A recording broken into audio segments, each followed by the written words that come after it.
বুঝতে পেরেছি, কিন্তু জানো শবনম, সম্পর্ক জিনিসটা না এমনই যে সেটা যদি একবার ঠিকঠাক তৈরি হয়ে যায় সেটা কখনো ভাঙে না।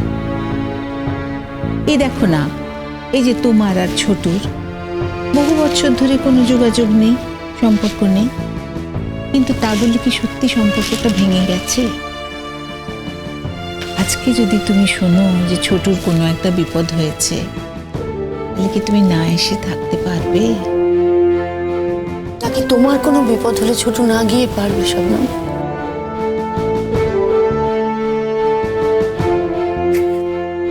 এই নাও নাও খাও। শবনম আন্টি, তোমায় কিন্তু আজ আমাদেরকে কথা দিয়ে তবে যেতে হবে। কিন্তু আমার একার কথায় তো কিছু হবে না। আরেকজনের কথার দায়িত্বটা তো আমাদের।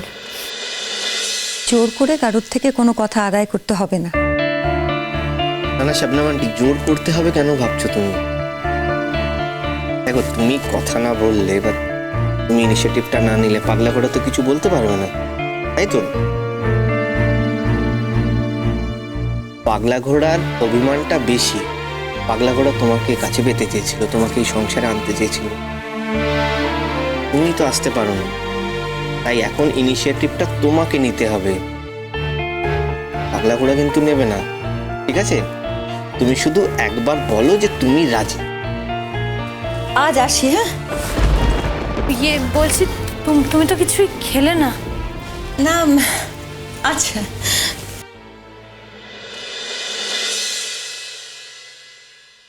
এই তো খেলাম। তুমি অনেক বদলে গেছো। জীবনের কঠিন সময় মানুষকে অনেক বদলে দেয়, আর সেই কঠিন সময়ে যে মানুষ একা থাকে না, একমাত্র সেই জানে সেই কঠিন সময়টা তাকে কিভাবে পার করতে হয়েছে। এই কথাটা তুমি বলো না শবনম।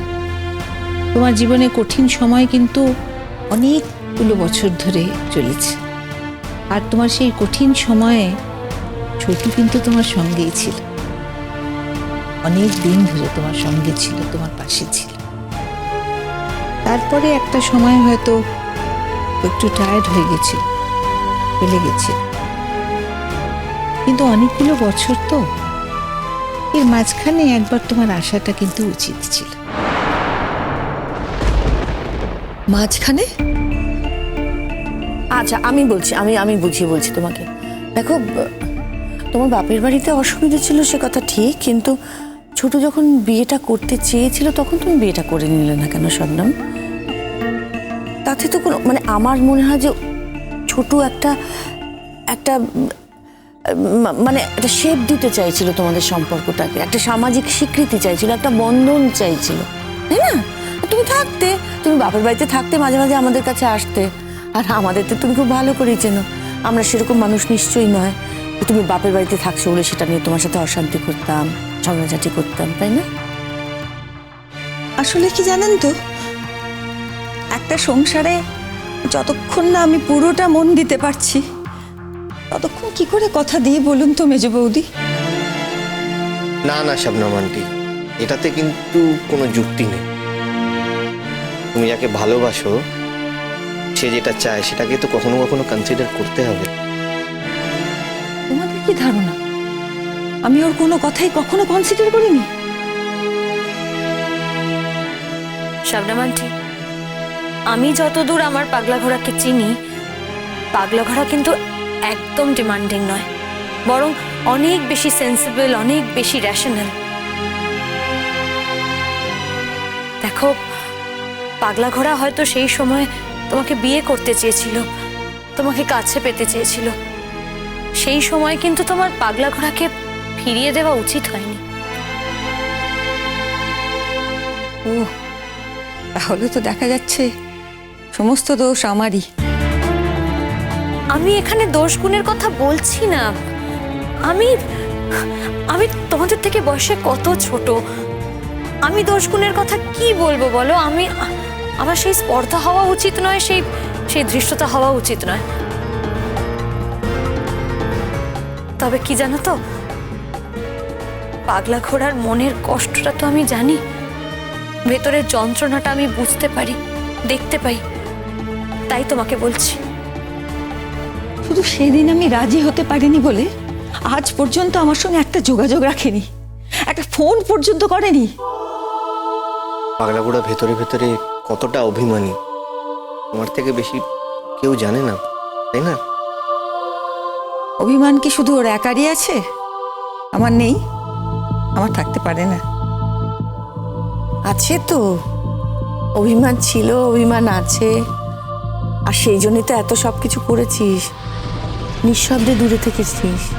আমি একটা কথা বলি, আজ সব অভিমান ভাসিয়ে দে, সব কিছু ভুলে যা।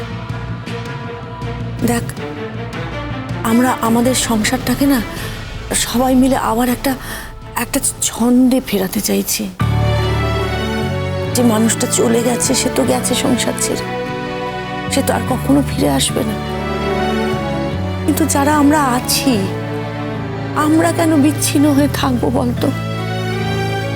কেন আমরা সবাই মিলে একসাথে আনন্দে বাঁচবো না বলতো শবনম? তুই তো জানিস তোর মেজদা তোকে কত ভালোবাসতো। তুই আসতিস না, মানুষটা কত দুঃখ পেত। মাঝে মাঝে আমাকে বলতো, শবনম তো আর আসে না, কেন আসে না? ও আমাদের ভুলে গেছে। শবনম এলে আমাদের বাড়িটা আবার কত অন্যরকম হয়ে যেত, বারবার বলতো। সে মানুষটা তো চলে গেল, তার শেষ ইচ্ছেটা রয়ে গেল না বল? আর আমরা যারা আছি আমাদের দিকে তাকিয়ে চলে না, চলে না লক্ষ্মী বোন আমার, আমাদের ছোটটার দিকে তাকিয়ে। আর আমি বলবো সবচেয়ে বড় কথা, তোর নিজের মনের দিকে তাকিয়ে চলে আইব, সব অভিমান ভাসিয়ে দিয়ে চলে। এবার একটা সিদ্ধান্ত নাও শবনম। মানে আমি বলছি যে আমাদের না আর বেশি দিন বসে থাকার সময় নেই। একদম তাই, আজই তোমাকে কথা দিতে হবে। কি আশ্চর্য, এরকম ভাবে হয় নাকি? তাহলে কিভাবে হয় শুনি? না, আমি জানি প্রবলেমটা কোথায়। পাগলা ঘোড়ার সঙ্গে কথা না বলে তুমি কোনো সিদ্ধান্ত নিতে পারবে না, তাই তো? তা অসুবিধার কি আছে? আজকে গিয়ে কথা বলে নাও। না। না কেন? তুমি যে মানুষটিকে এতটা ভালোবাসো, যে মানুষটা তোমাকে এতটা ভালোবাসে, তার সঙ্গে কথা বলতে আপত্তি কোথায়? শুনলে না আমি বাড়িতে ঢোকার সঙ্গে সঙ্গে কি বললো? বললো হঠাৎ এখানে? আচ্ছা শবনম আন্টি, তুমি কি পাগলা ঘোড়ার অভিমানটা বুঝতে পারো না? তুমি তো সব বোঝো, তাহলে কেন এমন করে বলছো বলো? Please Shabnam aunty. আচ্ছা ঠিক আছে, বেশ, তোমার যদি পাগলা ঘোড়ার কাছে যেতে আপত্তি থাকে তাহলে আমি না হয় নিয়ে যাব তোমাকে। তোমরা দুজনে মিলে কথা বলো, কথা বলে দেখো যে ডিসিশনে আসতে পারো কিনা। যদি একেবারেই ডিসিশনে আসতে না পারো, সেটাও তো আমাদের জানা দরকার, তাই না? দেখো, আমরা তো এরকম অনন্তকাল ঝুলে থাকতে পারি না, তাই না? হ্যাঁ হোক বা না হোক, সেটা কিন্তু আমাদেরকে আজই জানিয়ে যেতে হবে। হ্যাঁ হ্যাঁ, বলে যেতে হবে।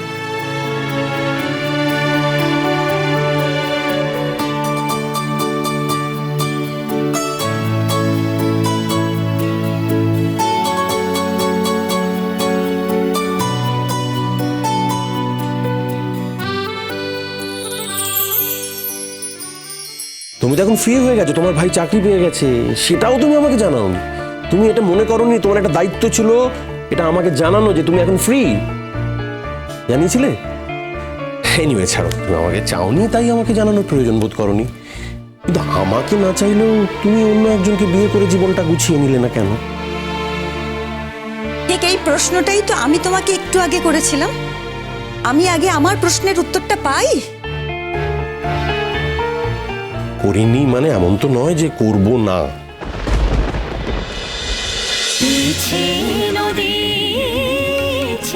নদী